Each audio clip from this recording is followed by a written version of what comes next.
श्रोताओं नमस्कार।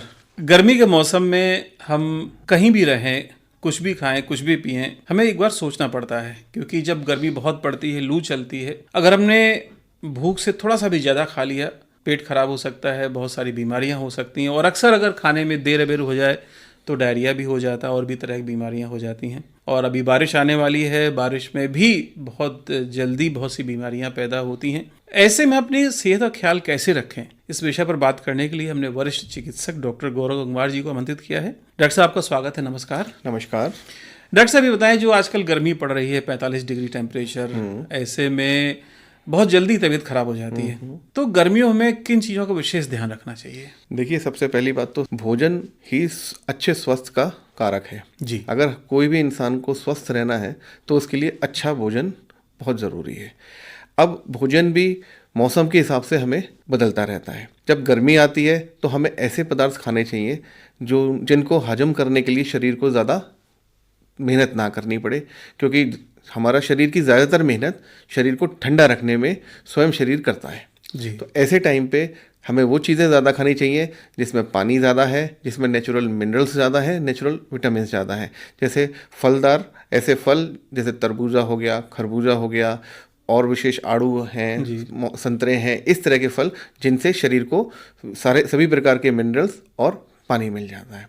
दूसरी चीज़, ऐसा भोजन करना चाहिए जो अपने आप में आसानी से हजम हो जाए, हल्का हो, सुपाच्य जैसे लौकी है, तोरई है, आजकल ये सब चीज़ें आती हैं, ये सब्जियां आती हैं। दही है, छाछ है, मठा है, खीरा, ककड़ी, खीरा है, ककड़ी है, ये चीज़ें खानी चाहिए। सारे जैसे टमाटर है, ऐसी चीज़ें हल्की खानी चाहिए। हमें तले भुनी चीज़ों से हमेशा से परहेज करना चाहिए। और इन गर्मियों में होता क्या है कि अक्सर डायरिया या इस तरह की चीज़ें जो होती हैं वो होती हैं अनहाइजीनिक कंडीशन से कारण, जिसके कारण चीज़ें ख़राब हैं। क्योंकि हम बहुत से लोग शाम को, अपना आदत है लोगों की, चौपाटी पे जाएंगे, कुछ खाना खाएंगे, गोलगप्पे खाएंगे, तली भुनी आलू की टिक्की खाएंगे, भल्ले खाएंगे, चाट पकौड़ियाँ खाएंगे, या गन्ने के जूस से गन्ने का जूस लेंगे। ऐसा नहीं, गन्ने का जूस ख़राब नहीं है। गन्ने का जूस जो हमारी कोल्ड ड्रिंक्स के तौर पे जो जहर बेचा जा रहा है उससे बहुत ज़्यादा अच्छा है, लेकिन साफ़ सफाई का विशेषकर ध्यान रखना। रही बात तली भुनी चीज़ों की, चाट पकौड़ी की, तो ये लोग भी काफ़ी संख्या में बनाते हैं, तो इनके पास प्रॉपर फ्रिज व्रिज अगर नहीं होता है तो गर्मियों में कोई भी चीज़ होती है लगभग 2-2.5 घंटे 3 घंटे में ख़राब होने लगती है, जैसा कि सर्दियों में ऐसा नहीं होता है। सर्दियों में 12 घंटे तक कोई चीज़ ख़राब नहीं होती है। सभी श्रोताओं के घरों में देखते होंगे कि लोग दूध उबाल के अगर रखते हैं और 3-4 घंटे बाहर रखा रह गया तो वो खराब हो जाता है, जबकि सर्दियों में ऐसा नहीं होता है। तो इसीलिए ऐसे चीज़ों से परहेज करना चाहिए और अपने स्वास्थ्य का ध्यान रखना चाहिए। जी सर। डॉक्टर साहब, जैसे आपने बताया डायरिया का, आपने बात कही कि जरा भी कुछ खाने पीने में गड़बड़ी हो गई या कभी अस्वास्थ्यकर चीज़ें हमारे संपर्क में आई तो पेट खराब हो जाता है, उल्टी दस्त शुरू हो जाते हैं। अगर किसी को उल्टी दस्त शुरू हो गए हैं और वो घर पे है या मान ली रात में है, तो डॉक्टर के पास पहुंचने के पहले यानी फर्स्ट एड क्या होनी चाहिए और क्या करना चाहिए? बहुत अच्छी बात। देखिए, गर्मियों में उल्टी दस्त 2-3 कारणों से होते हैं। एक तो खराब भोजन कर लेने से, दूसरा लू लगने से। जी। लू लगना एक अलग समस्या है। नहीं, लू लगने से भी दस्त हो जाते हैं? लू लगने से भी उल्टी दस्त हो जाते हैं, वो एक अलग समस्या है।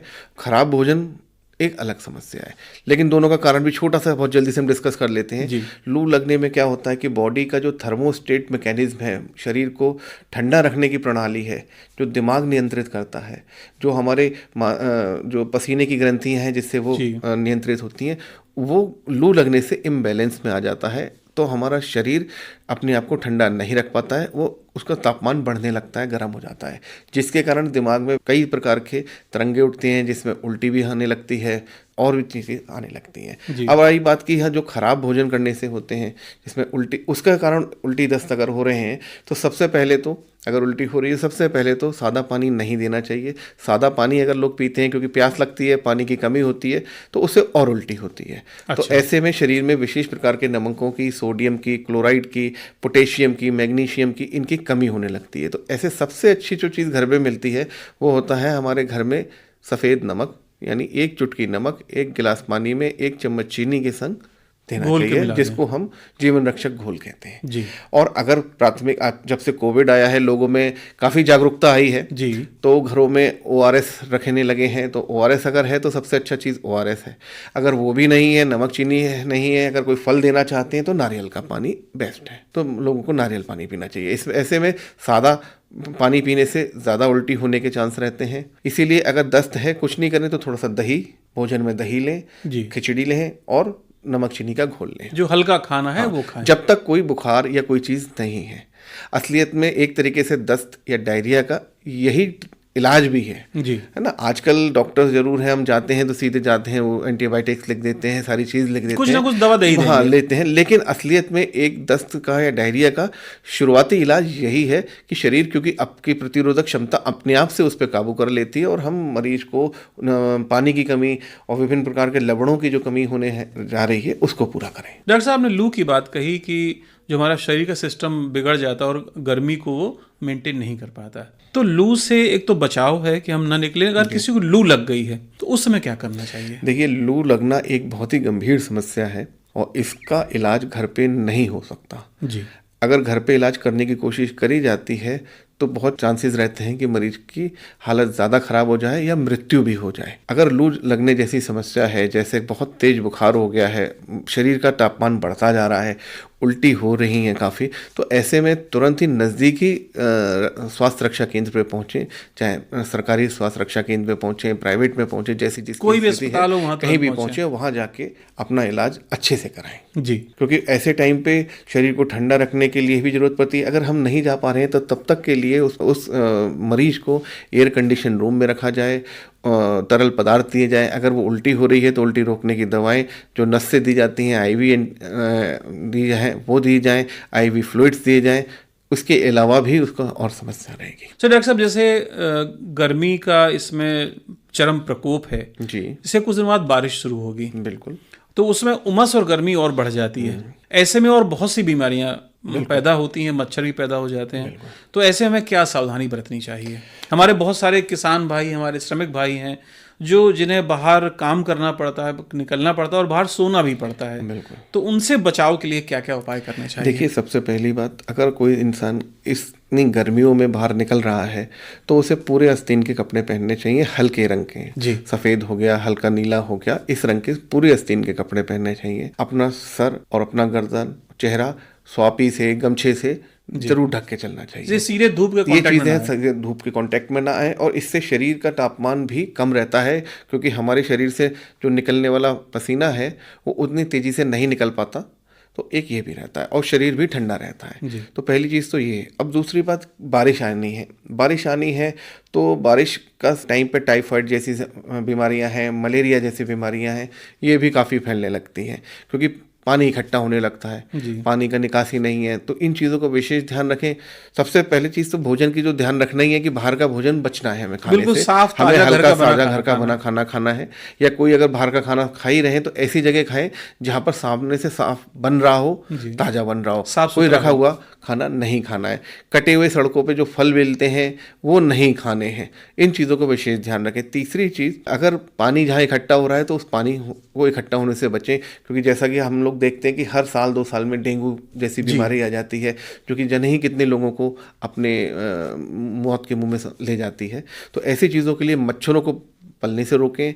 पानी पुराने कूलरों में, पुराने बाल्टियों में, टायरों में, अपने घर की छतों पे इधर उधर इकट्ठा हो रहा है तो उनको खाली करके उल्टा करके रख दें जैसा कि उनकी स्थिति ना हो।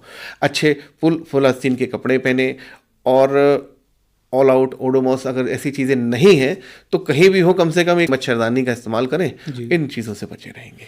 डॉक्टर साहब, ये बताएं, जब बारिश आएगी और मच्छर काटेंगे तो डेंगू मलेरिया का आपने जिक्र किया, तो डेंगू और मलेरिया के लक्षण क्या है? देखिए, मैंने आपको पहले से बात बताई, मलेरिया का जो मच्छर होता है एनोफ्लीज, वो खराब पानी में रहता है। तो पुरानी जगहों पे जहाँ पानी इकट्ठा है तो वहाँ मलेरिया के मच्छर या मलेरिया जैसी बीमारी फैलने का चांस ज़्यादा रहता है जी। अब रही बात डेंगू मच्छर की। डेंगू का जो मच्छर होता है वो साफ पानी में पलता है। साफ पानी कब आता है? जो बारिश का पानी होता है, यानी वो ज़्यादा पुराना नहीं है। अभी बारिश हुई और बारिश होने के बाद छतों पे पानी भर गया, कहीं पर भी पानी भर गया, गड्ढों में पानी भर गया, जो ताज़ा पानी है और बारिश कई दिनों तक हो रही है तो पानी वो 10 दिन 15 दिन नहीं अगर सूख पा रहा है तो ऐसी जगह डेंगू का मच्छर अंडे देता है। उसी में डेंगू वायरस होता है और वो डेंगू वायरस, वो मच्छर जब किसी इंसान को काटता है तो वो डेंगू वायरस का इन्फेक्शन उस इंसान को हो जाता है जी। अब इनकी दोनों के लक्षणों की बात देखिए। डेंगू का जो मच्छर है, पहली चीज़ तो ये ध्यान रखना चाहिए कि डेंगू का जो मच्छर है वो दिन में काटता है। और जो मलेरिया का मच्छर है वो अक्सर रात में काटता है। डेंगू का जो मच्छर है वो बहुत ज़्यादा ऊंचाई तक उड़ नहीं पाता है, यानी वो हमेशा जो दफ्तरों में, स्कूलों में जो नीचे की कक्षाएं हैं उसमें, यानी जो 2-3 फुट तक उड़ता होगा, है 1 मंजिल तक रहेगा, जो हाथ ज़्यादा गया तो 2 मंजिल तक रहेगा। बड़ी बिल्डिंग्स में तो ऊपर के लोगों में इतना नहीं पहुँच। देखिए बुखार दोनों में आता है, सर दर्द दोनों में होता है, परंतु जो मुख्य है डेंगू का जो बीमारी है उसमें शरीर में कभी कभी चकत्ते पड़ने लगते हैं, जिससे ये पता चलता है कि शरीर में जो प्लेटलेट्स हैं उनका स्तर गिरने लगता है जी। और ऐसे में अगर प्लेटलेट्स का स्तर 50,000, 60,000, 70,000 के नीचे आता है या 30,000 के नीचे आता है तो शरीर में भयंकर कमज़ोरी, भयंकर दर्द, कुछ काम ना करने की इच्छा और बुखार, शरीर एकदम सुस्त होने लगता है। दूसरी चीज़, कुछ लोगों में भूख बिल्कुल बंद हो जाती है या पेट में दर्द भी होने लगता है, क्योंकि ऐसे में लीवर में और उसके आसपास में आंतों में पानी भरने लगता है, हल्का सूजन के कारण पानी आ जाता है। तो ये सब चीज़ों के लक्षण रहते हैं। तो इसलिए अगर बारिश के दिनों में अगर बुखार आ रहा है और 1-2 दिन के बाद रिपीट हो रहा है तो ऐसे मरीज को तुरंत नज़दीकी स्वास्थ्य केंद्र में जाके अपनी कम से कम एक जांच कराने लेनी चाहिए। है क्या? हाँ, कुछ नहीं तो CVC और मलेरिया की जांच करानी चाहिए। अक्सर इन 2 जांचों से अंदाज़ा लग जाता है कि मलेरिया, क्योंकि डेंगू की जांच महंगी भी होती है, प्राइवेट में होती है, सरकारी में इतनी जल्दी अमूमन नहीं हो पाती है, तो कम से कम ये जांच करा लें। और अगर बुखार 3-4 दिन से ज़्यादा चल रहा है तो ऐसे में क्या है कि अगर प्लेटलेट्स का स्तर कम हो रहा है और मलेरिया भी नहीं है, बुखार भी आ रहा है, तो फिर पेशेंट को समझ लेना चाहिए कि ये डेंगू हो सकता है और हम एक अच्छे चिकित्सक को जाके तुरंत संपर्क करें, उसको दिखाएं, अपना लाभ लें स्वास्थ्य। डॉक्टर साहब, ये सामान्यतः हमारे शरीर में प्लेटलेट्स कितने होते होंगे? लगभग 1.25 लाख, 1.5 लाख से 4 लाख तक प्लेटलेट्स होने चाहिए सामान्य आदमी में। परंतु प्लेटलेट कम होने के और भी बहुत सारे कारण होते हैं। ऐसा नहीं है कि केवल डेंगू में है, कई बहुत सारे लोग अगर लीवर की बीमारियां हैं, चाहे कुछ लोग हैं एस्पिरिन या खून पतला करने की दवाइयां खा रहे हैं, या बहुत से लोग हैं निमोसुलाइड जैसी टैबलेट्स खा रहे हैं, तो उसमें भी प्लेटलेट कम हो जाती हैं। कुछ लोग दिल की बीमारियों के लिए भी खाते हैं प्लेटलेट, ताकि खून का थक्का ना जमे, तो उससे भी पतले हो जाते हैं, कम हो जाते हैं प्लेटलेट्स। तो प्लेटलेट्स के और भी हैं, बहुत सारे कॉजेज हैं जिसमें प्लेटलेट कम हो जाते हैं। लेकिन अगर किसी सामान्य आदमी में अचानक से बुखार आने के दौरान ही अगर ऐसा हो रहा है तो वो डेंगू होने के चांसेस बहुत बढ़ जाते हैं। सर, डॉक्टर साहब, जो हमारे तमाम लोग बाहर निकलना पड़ता है मजदूरी के लिए या खेतों में काम करते हैं हमारे किसान भाई, तो लू लगती है और दोपहर में गर्मी भी लगती है, तो उसके लक्षण क्या है? कैसे मालूम पड़े कि इसको लू लग गई? जिस इंसान को लू लगती है, एक तो उसके शरीर में दर्द और शरीर का तापमान बढ़ने लगेगा जी। दूसरी चीज़, उल्टियाँ काफ़ी तेज होने लगेंगी। शरीर का तापमान बढ़ेगा, उल्टियाँ होंगी, तो बहुत किसी केसेस में तो दौरे भी पड़ने लगते हैं। ये एक बहुत ही ख़राब स्थिति होती है। ऐसे में बुखार 104, 105 तक पहुंच जाता है। ये बुखार बहुत तेज बढ़ता है। बुखार बहुत तेज पड़ता है क्योंकि शरीर का टेम्परेचर अपने आप को मेंटेन ही नहीं कर सकता। जब शरीर टेम्परेचर मेंटेन नहीं कर सकता तो वो एटमॉस्फेरिक टेम्परेचर के हिसाब से वो भी बढ़ने लगता है। जब बढ़ने लगेगा तो शरीर में दिक्कतें आने लगेंगी। जैसे ही उसका तापमान बढ़ेगा तो वो शरीर काम करने से रुकेगा। ऐसे में पेशाब, गुर्दे अपने पूरी क्षमता से काम नहीं करने लगेंगे। ऐसे हमारे शरीर का दिल पूरी तरीके से काम नहीं करेगा। जब ये होगा तो अंगों को नुकसान पहुंचने का खतरा रहता है। इसलिए जो बचाव ही सबसे बड़ी जानकारी है, बचाव ही इस चीज़ का है कि लू ना लगे, क्योंकि इलाज हमेशा महंगा है और उसमें खतरा है जान का भी। इसलिए बचाव अगर है तो बहुत अच्छा रहेगा। उस बचाव के लिए बार बार पानी पीते रहें नियमित तौर पे दिन में 1 बार नमक चीनी का घोल पीते रहें, साफ सुथरा भोजन करें और शरीर को ढक के रखें। तो डॉक्टर साहब, आपकी बातों से एक चीज़ बहुत साफ नज़र आ रही कि जहाँ तक हो सके बहुत तेज़ धूप में बाहर न निकलें। अगर निकलें तो पूरे कपड़े पहनकर और गमछे से सिर ढक के और पानी पी के घर से निकलें।